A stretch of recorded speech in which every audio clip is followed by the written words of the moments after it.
सोचो, एक ऐसी करेंसी जो ना किसी देश की है, ना किसी बैंक की, फिर भी पूरी दुनिया इस पर भरोसा करती है। 2009 में जिसकी कीमत 0 थी, आज वो लाखों तक पहुंच चुकी है, जिसे हम बिटकॉइन के नाम से जानते हैं। दुनिया की सबसे पहली और सबसे पावरफुल क्रिप्टो करेंसी। लेकिन सवाल यह है कि बिटकॉइन आखिर बना कैसे और कौन है इसके पीछे? क्या यह फ्यूचर की करेंसी है या एक बबल? आइए जानते हैं। बिटकॉइन की शुरुआत सन 2008 में हुई, जब एक अनजान इंसान ने इसे पब्लिश किया, जिसका नाम था सतोशी नाकामोटो। उसने एक पेपर रिलीज किया जिस पर लिखा था Bitcoin a peer to peer cash system. 2009 में बिटकॉइन सॉफ्टवेयर लॉन्च हुआ और माइनिंग शुरू हुई, और इसका पहला ट्रांजैक्शन 2010 में हुआ, जहां किसी ने 10,000 बिटकॉइन देकर 2 पिज्जा खरीदा। अगर ये आज से कंपेयर करें तो ये पिज्जा करोड़ों का था। ये एक डिजिटल करेंसी है जो कि ब्लॉकचेन टेक्नोलॉजी पर काम करती है।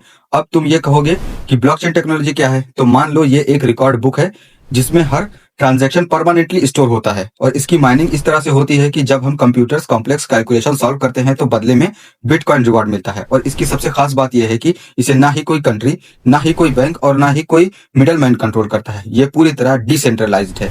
शुरुआत में इसे ज्यादा लोग सीरियस नहीं लेते थे, लेकिन वक्त बदला और इसकी पॉपुलैरिटी बढ़ गई।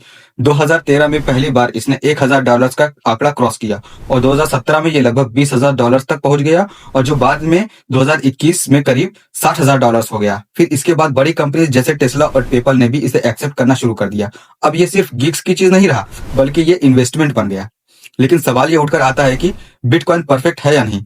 इसका प्राइस बहुत ही वॉलेटाइल है, आज ऊपर तो कल नीचे। इस पर गवर्नमेंट का भी कोई कंट्रोल नहीं है, और कुछ कंट्रीज ने तो इसे बैन भी कर रखा है, और इसका इस्तेमाल इलीगल एक्टिविटीज में भी हो चुका है। और इसकी माइनिंग के कारण एनर्जी कंजप्शन भी बहुत ज्यादा होता है, इसलिए कई एक्सपर्ट इसे रिस्की इन्वेस्टमेंट भी मानते हैं। आज के टाइम में बिटकॉइन एक ग्लोबल एसेट बन चुका है।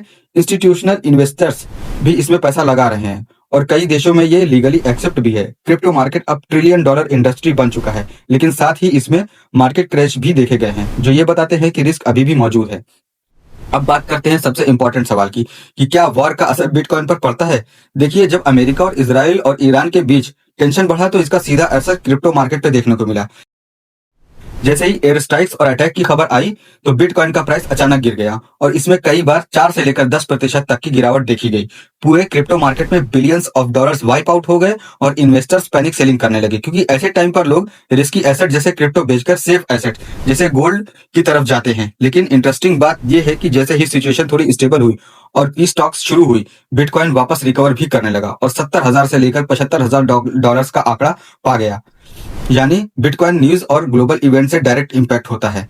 तो अब सवाल ये पैदा होता है कि क्या बिटकॉइन फ्यूचर है। कुछ लोग इसे डिजिटल गोल्ड कहते हैं, तो कुछ लोग इसे सिर्फ एक बबल मानते हैं। बिटकॉइन ने फाइनेंशियल वर्ल्ड को बदल दिया है, और ये शुरुआत है एक नई डिजिटल इकोनॉमी की। लेकिन इन्वेस्ट करने से पहले नॉलेज होना बहुत जरूरी है। पहले लोग बिटकॉइन को डिजिटल गोल्ड कहते थे, मतलब ये क्राइसिस में भी सेफ रहेगा। लेकिन ये दिखाता है कि बिटकॉइन टेक स्टॉक जैसा बिहेव करता है। वॉर या टेंशन में ये गिर भी सकता है, और स्टेबिलिटी आने पे तेजी से रिकवर भी करता है। बिटकॉइन अब सिर्फ टेक्नोलॉजी नहीं है, ये पूरी दुनिया की पॉलिटिक्स और इकोनॉमी से जुड़ चुका है। आज के वीडियो में बस इतना ही। अगर आपको ये वीडियो पसंद आया तो प्लीज वीडियो को लाइक और चैनल को सब्सक्राइब जरूर करें।